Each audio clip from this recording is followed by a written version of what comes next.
Hi everyone, it's me, Krylios, Team Rayceen Productions MC and producer. And joining me today, we have representatives from Black Queer Tulsa, and I'll give them the opportunity to introduce themselves. How are you? Good, how are We're you? well. How are you? Doing pretty good. Well, my name is Quentin. I am from Tulsa, Oklahoma. I'm an artist.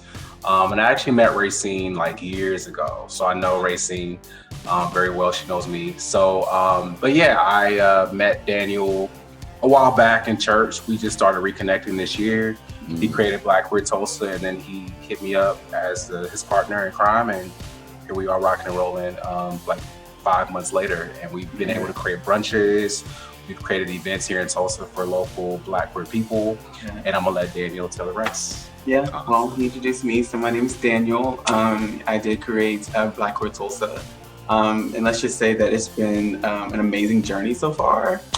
We have been on nothing but high slopes. So, I'm just really thankful and thankful to the universe for supplying me with the friends and the family that I created. That we created actually, and that we have together in this group. It has created a lot of safety, a lot of secureness for us, and so especially in Tulsa, Oklahoma, which is like big. So Certainly. we are so very excited, even to be here to be interviewing. So Thank you. Thank you so much. Now, I want to know, how did this get started? What really inspired you to begin Black Queer Tulsa? well, I had moved out of Tulsa. And I stayed out for about a year and a half just to kind of slow down and kind of get my bearings in my life. And then I moved back home and here to Tulsa. And I would realize when my best friend moved away, I was like, I don't have any friends here in Tulsa. And I don't have any friends that look like me. So that live here in Tulsa that are Black and queer. So I was like looking on the internet, like on the social media pages, like looking for any Black queer groups or anything like that I could, go to try to find community. And I realized that there wasn't a space for that. And so I was like, I'm going to create this. And so I decided to create it. And what's so crazy is that me and Quentin started reconnecting earlier in the year. So we were just talking through Facebook, just kind of, just reconnecting and just talking about, our history and just laughing about certain things. And then this came about and I was like, oh my God, you should help me because he's such a great social media presence. Like, how to keep people engaged and keep people, enjoying themselves in our group.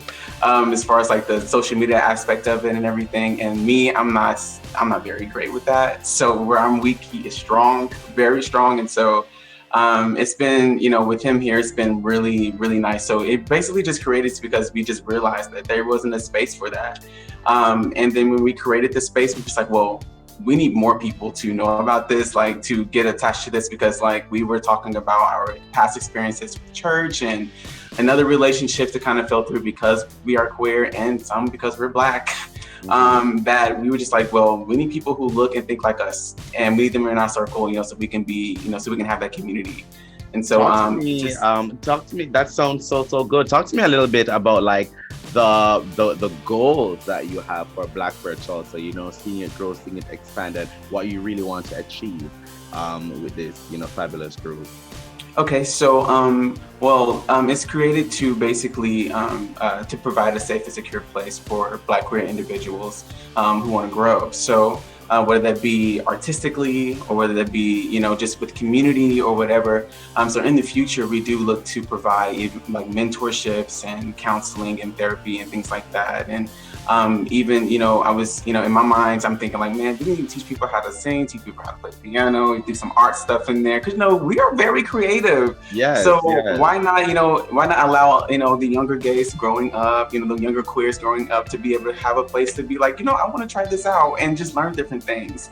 And so it's really nice to have people who are artists on our team, and we have designers on our team and things like that. So like people who even bake. Like there's just so many different facets on our team. So many creatives. Yes. So we want to really like broaden that and just really focus on that and just create a space for people just to grow and just be themselves. And so however that looks, and we understand that being mentally right definitely does give you a push in the right direction. And we were thinking, I mean, we want to do outreaches and, you know, perform any other like scholarships and things like that here in the future. Looking for grants and stuff like that so that we can better promote and even provide a safe place, an actual building, you know, a place for us to actually be and grow and store, you know, and store that type of atmosphere. Yeah, you can talk a little about his ideas, because he has a lot of ideas too. Yeah, I mean, I would definitely pretty much piggyback off what Daniel said and say that I think we're just mainly just creating a sense of community here in Tulsa, something that we've never had. Mm-hmm. So I think that, you know, it looks like a lot of different things because we've never had that here. Yeah. And we've seen different examples of that here in Tulsa from different groups that we have been seeing kind of rise, but we really haven't seen the queer community rise in this state, in this city. So, and also I've been a victim of discrimination because of my sexuality and my job. So I think just protection, just like Daniel was saying, just having somebody's back, but also a sense of community and a place that you can vent to, a place where you feel like people look like you, people have the same experience and culture as you. Yeah. It's really rare in Oklahoma, and it's more prevalent in places like DC, New York, California, you know, all those bigger places, but it's not prevalent here.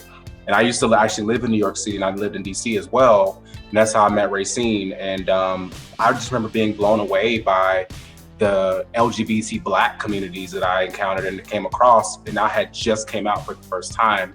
Yeah. And, you know, I'm kind of proud now, like years later, now that I moved back to my hometown, that I can be a part of creating something that influenced me when I came out, when I was 21 years old. I'm 29 now, I'll be 30 at the end of this year.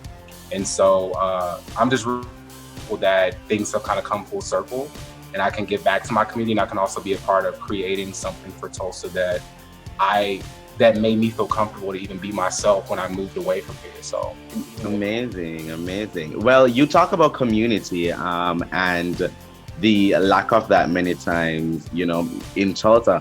So talk to me a little bit about the demographics in Tulsa. Like, how many Black people are you seeing? How many queer people are you seeing? Like, what does it look like on the day-to-day? Okay, so or especially for those viewers who've never been to Oklahoma before. Okay, so Tulsa is definitely it is very full of the white population, very full. As a matter of fact, in 1921 we decided our centennial for the race riot that happened here a few months back, and so centennial, but a few months back. So, you know, that should give you kind of idea of how rooted in racism that this town actually really is. Yeah. But right now, over the last couple of years, I would say since maybe like 2012, 2014, somewhere in between there, that's when Tulsa started to become a little bit more accepting of other cultures. So you started seeing a lot more buildings come around, a lot more colleges are flourishing in and around Tulsa. And so Tulsa kind of became less of a town and more of a city. And so right now it's in a very progressive state as far as like, you see a lot more Black and brown people here now. But it's still heavily white, but it's in the process of growing. And so it's, honestly, it's just kind of just let you know, like right now is the best time for us to be doing this, because right now it's, we have so many people coming in Tulsa that look like us, that don't know, you know, that this space actually exists and who aren't queer. And so, we have people on our admin team that come from California, you know, from Dallas, you know, and they came here and they're like, dude, this is great, let's hop on. So, it kind of gives you a kind of a mouth perspective, you know, just a little bit of perspective as to what we are going up against. It's very conservative here. So this is like the belt buckle of the Bible Belt. And so, so all of the homosexual or queer things and even other types of religions don't really exist here. But people are starting to, it's starting to grow. So those things are starting to come in this space of Tulsa. And so Tulsa's becoming a little melting pot. Well, we love that. Now, what has the response been like, you know, from fellow Black people, fellow queer people, since you have started Black Queer Tulsa? I think the response has been pretty good. I mean, I'll be out in public and literally people will stop me and say, "Oh, you're part of Black Queer Tulsa." And it actually warms my heart. And the reason why I say it that way is because just kind of what Dan was just touching on just now about the demographic here in Tulsa. You know, there's not a lot of people doing what we're doing. And so it's really standing out. It's something that people come up to me all the time and tell me, you know, it's definitely needed.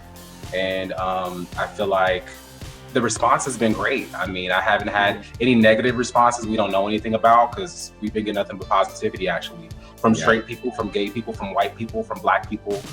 We've had a lot of support, and we've even had possible grants that we may be getting. And so I think for the most part, it's been a great response. Yeah, for sure.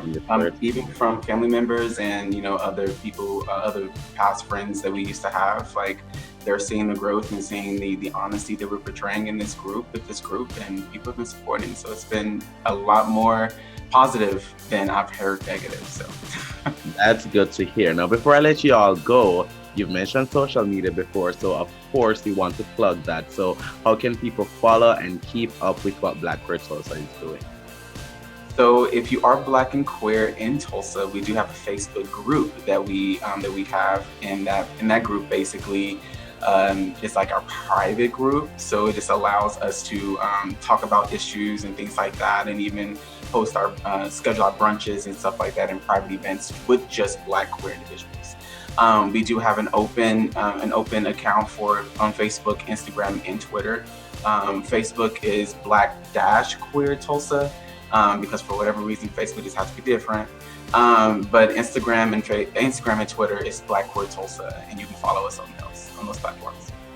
Perfect, awesome. And to the viewers, those links will be in the description below. Thank you both so much, Daniel and Quentin, for coming on here. It has been such a pleasure. I'm glad we got it together. Yes. Thank you so much. And I hope you all have a fantastic rest of your week. Thank you so much. Thank you. You too. Thank you. Have a great day. And to our viewers, thank you for watching. Bye, everyone. Bye. We thank our production sponsors, Whitman Walker Health, for their continued support of Team Rayceen Productions. And don't forget to like, comment, share, and subscribe.